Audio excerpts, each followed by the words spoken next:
Change the way that you think, and you will alter the entire course of your life. You're tuned into Breaking Through Your Now with your life coach, Sybil Sloan. Good morning and welcome to another episode of Breaking Through Your Now with your life coach, Sybil Sloan.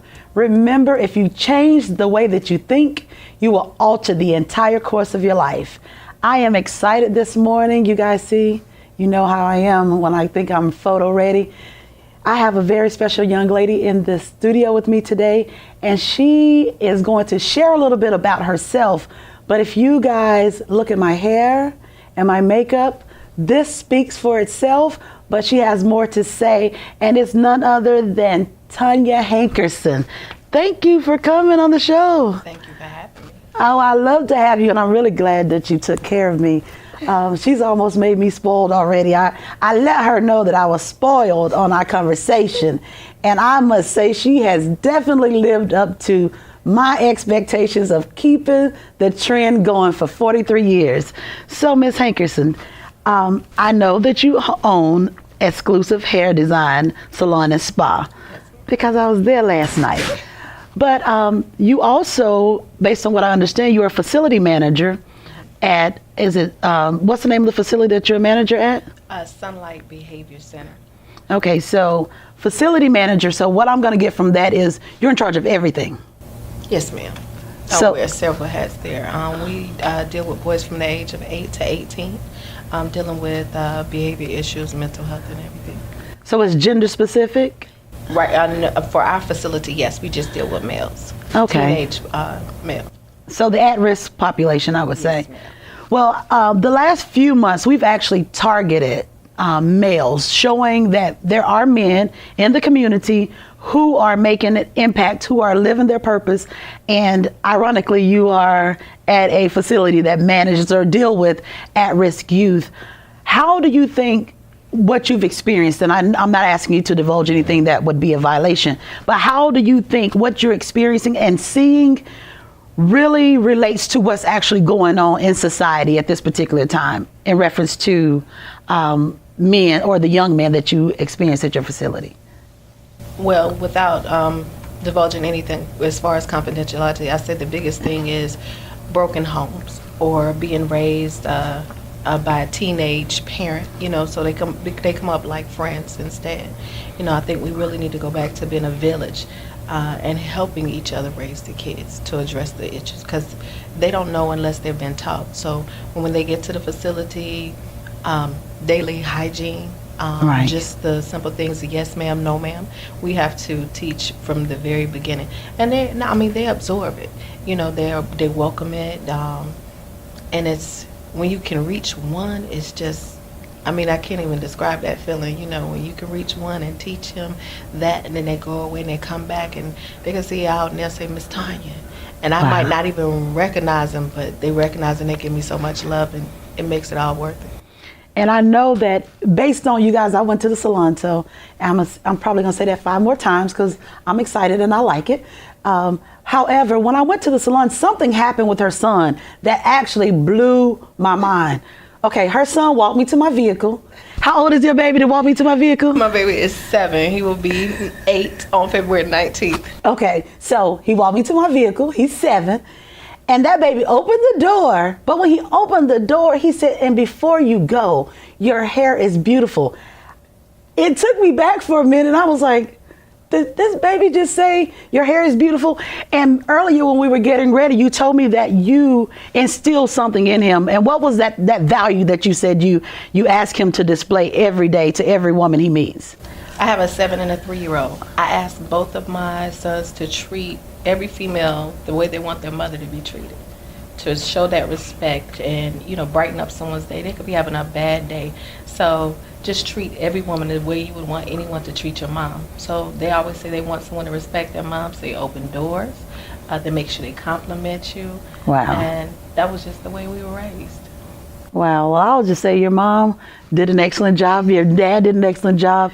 I just know that it takes a village, as you said. And what I know that's missing overall is we've lost the village concept, because now when you say something to someone's children, it actually becomes the village that wants to fight you versus the village that want to say, you're right. They were out of order or they were out of line. So I want to say thank you for even instilling it, because if you have two gentlemen now, then imagine the impact they're going to make when they see a friend that's like, you should be nice to her. You should open a door for her. And so it sort of transcends, and that pushes me into the conversation about exclusive hair designs and salon and spa. So I know that you didn't wake up and go and own a business. I just know that from a business owner. And I know that along the journey, there were obstacles and things that probably made you want to say, this is not for me.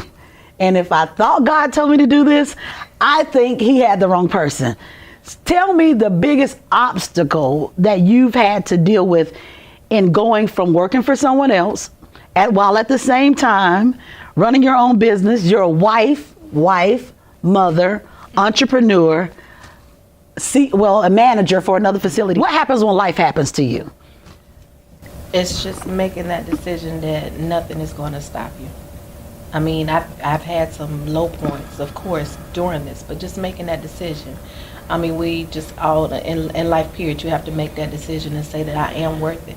I spent some times that I was like, okay, I'm going to turn around and just not do this as far as the salon was concerned. But I prayed about it, and every single time I wanted to give up, God put it in place and turned me right back around and made it happen as far as the paperwork, the money, and everything else, because I just didn't think it. I did doubt it. But I said, you know what, God, if this is your plan, I'm going to put it in your hand, and I'm going to walk that walk and do what you asked me to do. So if your faith was a part of the process. Yes. And there was a requirement, or that's a required element. Faith is a required element. No matter what your religious belief is, you have to believe whatever you're doing that you can achieve it. And with that being said, what was one obstacle that you felt like on your life journey, whether it was from childhood, adulthood, that you felt like made you unqualified, if you will, to walk in the journey that you're in now? I would change that. I would say that made me feel like I was unqualified. It made me feel like I was more than qualified. I came home February of 2007 after doing 10 and a half years federal time. So I made up in my mind a long time ago, sitting at the table with people and listening to them. My mother always says you got common sense, book sense, and street sense. I sat at the table with a lot of people who didn't know where I had been, and so they talked a lot about ex-felons. They really felt some type of way, but never understood that the person they trusted the most with their paperwork had did 10 and a half years. Wow. But here's the thing. I feel like I can do them, but they can't do me. So Wow. I had to realize that, and then just say, okay, you need to go back to school, because they were being paid more than me, but I was doing more work than they were. So I went back to school. I got my 4-year degree. After I got my 4-year degree at Fayetteville State University, I came back and I said, this is something else I'm going to do. And if I can do 10 and a half years living out of a little cubicle, a little locker and everything else away from my family, there's nothing else, because God Wow. put one foot in front of the other during that time. So, I mean, it's nothing. I don't feel like anyone can do more than I can. I have to put one foot in front of the other, remember where I came from, and just get it done. So you said, now you guys listen out there, she said she did 10 years in federal prison. Yes. So guess what that means? That means that it's a little different from state prison, but it was confinement, and it was 10 years. How did you survive after the fact? You get what I'm saying? Because I hear that when people do come out, their mind is so conformed to where they were that it's hard for them to transition. Would it be your faith? Would it be your family support system? Would it be a combination of all of them? It will be a combination of all of them, but again, it's the fact of you choosing to. I mean, I think about this all the time. It's only two type of people, the caught and the uncaught. Oh my. I like that. It's only two type. I say that, I scream it, and I mean it. With all of me, it's only two guys. I'm not going to allow anybody to judge me for what I went through. I already paid for that price. I didn't pay, what I paid. I feel like, I shouldn't have, but hey, God decided that was something that I had to go through. He had to break me down to build me back up. So being that said, with an uncaught, there are the ones that's uncaught, but I see. And I'm not going to let anybody judge me. I mean, your crime isn't no bigger than mine. It's the same. So why would I let anybody judge me just because you didn't get caught doing the dirt that you did? Wow. I'm not going to do that. And that's what I hear, and that's what I think that people don't hear. What I'm hearing, even as the life coach, is that you may have been on a path, you may have had an experience, but the only thing that is separating a lot of people who were, as you said, the caught and the uncaught, was the fact that you were caught. However, you still did the same things, you still had the same experiences. So the bigger thing was, I hear you saying you forgave yourself for what went on in your life, and you decided that that wasn't who you were, that's what you experienced. And because you decided that, you were able to move forward, push past whatever, and you didn't allow other people to hold you captive to their belief about you. Because guess what? They didn't determine it, and they surely aren't the ones that's going to meet you at the finish line. Some of them are going to meet you there, but they're going to meet you there outside of the race. That's the quickest way I can say that without being judgmental. Yeah. They'll meet you there watching the race and not a part of the race, called success. And whenever you're on the journey to success, you have to remember that you're going to have experiences, but you're not determined by your experiences or your failures. You're determined by your tenacity and your desire to endure and go further than the other person did that was in the very same scenario as you. Because I know people who were incarcerated and they've never been able to mentally pull themselves out of the disappointment to their family. They've never been able to pull themselves out of the self-disappointment. And as a result, they became repeat offenders, which, in my opinion, that let me know that they had sort of walked away from their purpose and their destiny and sort of allowed life, situations and circumstances to circle them and make them become, I guess, captive to where they were. And you broke through. That's part of breaking through your now, getting past whatever moment you mentally find yourself in. So what made you think hair? How did hair come out of all of this? I actually got my license inside. Okay. I actually went to school inside. Inside means in prison. I actually went in there and I got my license in, and so I have a long history with the family doing hair and everything. And so many of my family members are in business, period, some type of business, because they don't want to be, they don't want someone to be their boss. They want to be in charge. I get it. So, it was real easy to choose hair. You know. Wow. So I did it for a long time before. I just opened my own business in June and became the boss. But prior to that, I was working in my cousin's salon. So, and I've been doing hair for a very long time. But becoming my boss is new to me. But I got it. I think you're doing a good job. Don't you guys think she's doing a good job? You see my hair. I'm just going to say that one more time. And what I found in it was almost like a fostering family environment. Yes. The gentleman that did my hair, he did something that could have been better. And I've never seen this, and trust me, I've been around hair all my life because I have a lot of family that do hair. He was able to allow himself to be taught by a senior person. He never got offended. He never became angry. And to me, that's a side of management. That's the environment that's fostered. What would you say to that person right now who is at the edge? They're in a situation, they've come out of it, but they're not sure. What would you say to give them that boost, if you will, that kick in the back, kick in the behind, that nudge and push to just go? What would you say to them? I always remember someone has been through more than you. It's not always just you. You know, we have a habit of making it like, why me? Why me? Because I even inside I asked God, why me? It took a long time for me to get what he was saying. He was saying, why not you? Wow. I knew what it took to break you down and then build you back up. So this is what it took.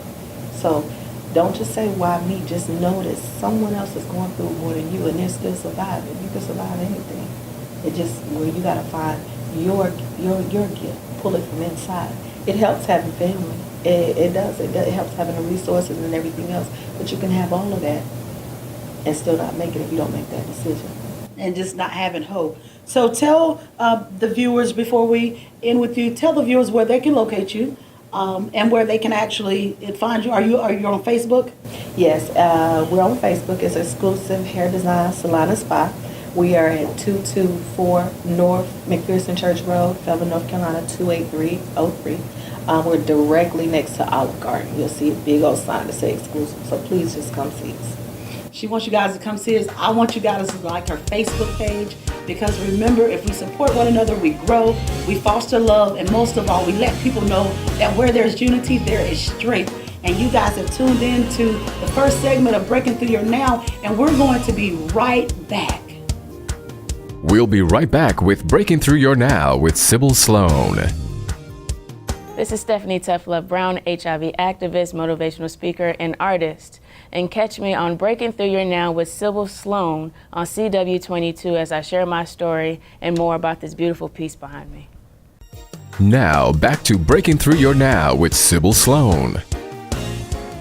And welcome back to Breaking Through Your Now with your life coach, Sybil Sloan. I have the authoress herself, Miss ShawnaL, and she is the author of Protocol to the King's Chamber. If you guys have not gotten this book, I strongly encourage you to go obtain this book, and we'll tell you how later on in this interview. Hi, how are you? I am blessed, and you are too. Yes, ma'am. I say that, that's my funny cliche. I say, all Christians say, I'm blessed and highly favored. So it's great to have you here. It's great to have you a part of the show. And first of all, I read your bio. You're from Guyana. Yes. And that's in South America. South America. America del Sur. Right. Okay, so do you speak any? No Spanish, but French. French? And patois. I mean, don't speak French, no patois. So I think I'm a comedian. I think I wanted to be one in my past life, but the Lord didn't grace me with it. So I'm going to stick to life coaching because I do that pretty good. So with that being said, you're a pastor. I did read that. And I also read that you were a youth and you were at an event with your parents, and it was a pastor's conference. Yes. With the great and mighty Benny Hinn. I don't know if his title. I'm not going to say too much in case I have to pay them for endorsing him on the show. So you were there, and he spoke a word over your life that said the Lord would use you in great and small avenues in the kingdom. And sort of since then, you've understood that you have a mantle. Yes, ma'am. And not just pastoralship, because that's one of the fivefold ministries, but there's a prophetic mantle that rests upon you. Yes. So what I would like for you to do, Protocol to the King's Chamber. Yes. If I even looked at the words, I would think protocol.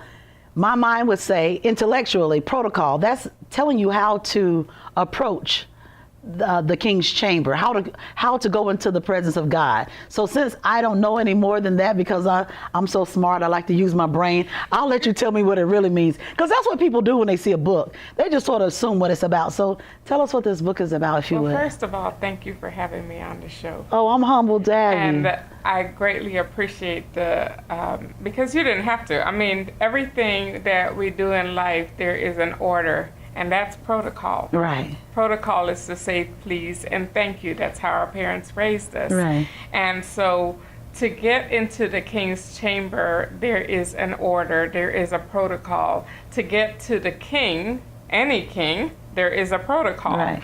And so this was a journey for me, because I went to prayer conferences. When Pastor Benny Hinn, just picked me randomly out of the crowd. I was with my parents, I was a little girl, and he picked me out of the crowd. That was something big. Right. But I didn't know it at the time. I mean, all my life I was running, really, up until the time that I really submitted.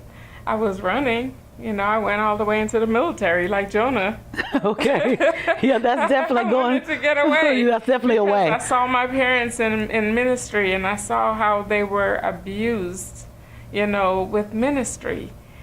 People would call them all hours of the day, and they would pray, and they would, tirelessly do the work of the Lord. And it looked like it was very little, that they would get back. But I was looking in the natural. But then I always had this desire to pray like they did. Wow. But I didn't feel anything back. So I then decided, okay, Lord, when I pray, I see things, but I don't understand it. So I would go to seminars and conferences, but then I would leave out like, okay, my prayer just did this, and I wanted something more. Wow. And so I got on this prayer line with my god sister. I was invited, and I said, okay, I need to know. I need to touch you. I need to feel you. I need to know what it is that is going to get me into the king's chamber. I need to know, because I would read that scripture, enter into his gates with thanksgiving, into his courts with praise, be thankful unto him and bless his holy name. You know, for the Lord is good. So how is the Lord good that I can get into the king's chamber? You have to go through the servant's chamber in order to get there. You have to know the king's heart. Right. And there's only one way, by the way of the Holy Spirit. You have to know how to get there. You have to know that you can't bring your hindrances into the chamber. You have to know that the romance, we hear it all the time, the romance starts from the kitchen, it starts from the outside. Well, it can start from the outer court, but there's where the imps and the demons are. Right. You get into the inner courts and there's still some demons and some imps, because we've got issues in our tissues. Right. But when you get to the inner court, when you get to the inner chamber, that's where the king is. And when we get there, we can't say, give me, give me, give me all the time. We've got to say, what do you need? When we show up, we've got to be naked. We've got to be unashamed. We've got to be unhindered. Because when we get there, he expects for us to be able to deliver. Wow. So is this a guide, would you say? Is this some instructions, or is this an example? What type of reading would it be? Because there are some people who read for enjoyment, and there are some people who read for the purpose of learning. So if I was, and I am in regards to this book, just a regular person going into a bookstore to see this book, what would motivate me to bypass every other book on the stand and pick your book? The fact that it brings change. Okay. A lot of people want something different in their lives, but they don't know exactly what it is. And this book here will bring change. This book here will take you from the place where you are. Everybody gets to the king's chamber. We just get there at different times. So it's basically going to provoke or invoke a spiritual change. Yes. Which should in turn render a natural change. We all do. We all have a spirit. That will be a consensus. That will be a consensus. And that spirit is yearning for something greater. We all have a purpose. And that purpose is desiring to be invoked. It's desiring to be birthed. Okay. I get that. And the reason why I'm asking those questions is because even as my viewers, whenever I have her on, and I haven't read the book, so I don't want to be misleading about my perception of the book. So the best person to tell us how the book really works would be the person who was given the vision for it.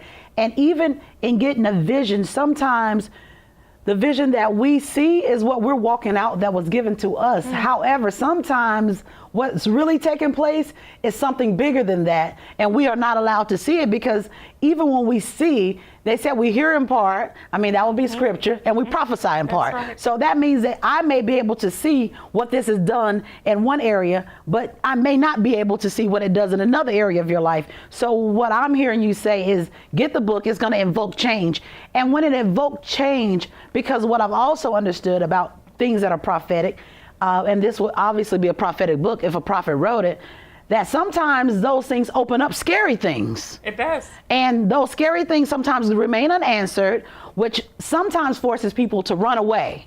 So what would you say if I picked up this book and this book opened up that area? What would you say to me to make me say, don't run from this book, but embrace it? What would be your words of encouragement to that listener who picks up this book, who doesn't have the same walk you have, but something takes place when they start reading? What would you say to them whenever their dreams change, their sleep patterns change? What would you say to encourage them not to sit it to the side like we typically do, but to keep reading it to the end so that they can get the full result? 2 answers. First of all, this book took me over 5 years to write, because it was that kind of press that I needed.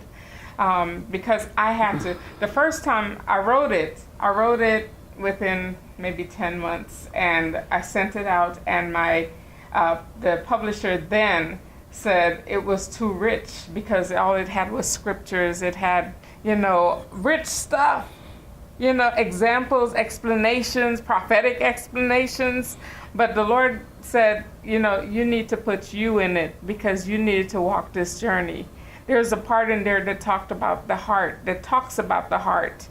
And I needed to get those issues in my tissues straightened out. Right.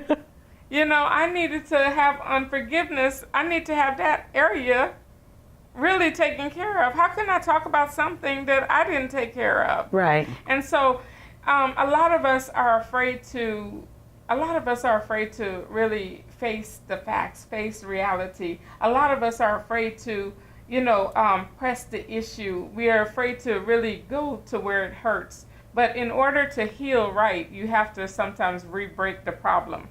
Okay. So you guys heard it fresh from her. In order to heal right, you must first break the problem. Now, I have heard when you get some breaks sometimes, if it doesn't heal right, the doctor will go in and re-break the whatever the issue is, the bone, the muscle. I don't know. I'm not a medical student. I'm a law student.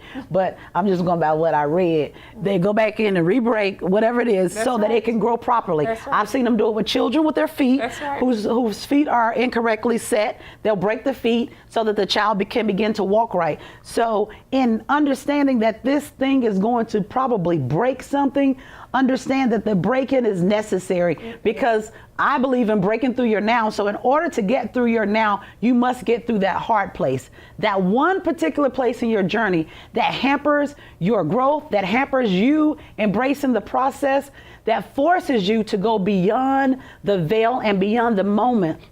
And Ms. Latham, if you would do me one favor, just tell the viewers where they can find you. I know that you're on social media, but tell them where they can find you and your book so that we can make sure that's available to them before we end the interview.